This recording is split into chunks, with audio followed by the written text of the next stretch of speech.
piece is actually a reproduction of a piece I did about a year or two ago for a different client.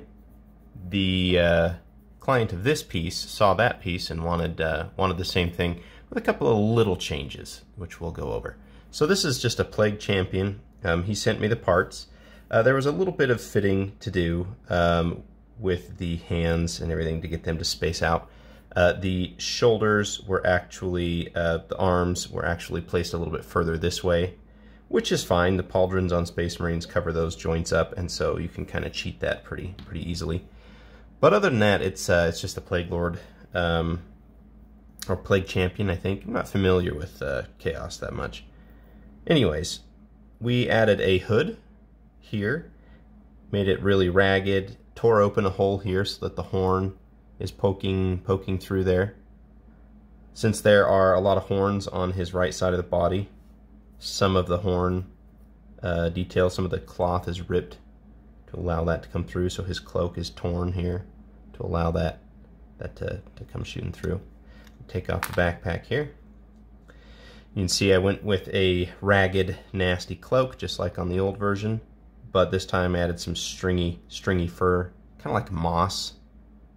And then I while this was all still fresh, I pressed the backpack so that it would key into a specific position. So when he paints this up and then mounts the backpack, being able to index this backpack would be super easy for him.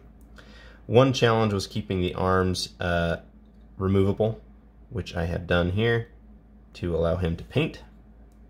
So those come off. You can see there are some Dremel holes there which key into these pins.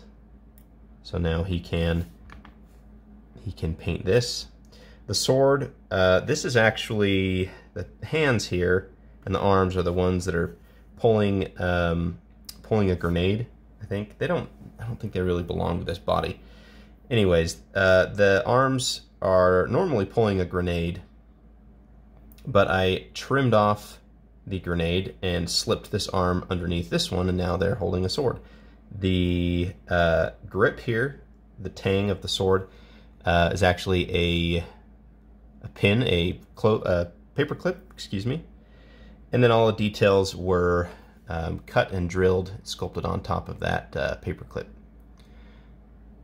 I'll get you the look there. The idea was to have the sword infested with worms and growths, right? So you have a worm that starts in the arm, wraps around the grip, goes into the back of the skull here, you can see there, out through the eye, up and around the blade, and then there's a corroded hole, a couple of corroded holes in the blade there where it kind of slips through, which was pretty fun to do. The blade itself is plastic hard. The whole theme here is to have a mix between an executioner blade and a scythe, because he's kind of got a whole Reaper aesthetic going, which are two very different objects. So I'm hoping they aesthetically came together well. I like them. There are some chips and damage here on the blade, and then the inner blade here is actually sharpened as well with a bevel.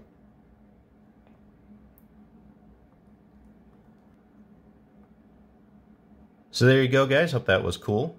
Get a look at that project. If you'd like to commission something like that, contact me at lastlightcreative@gmail.com.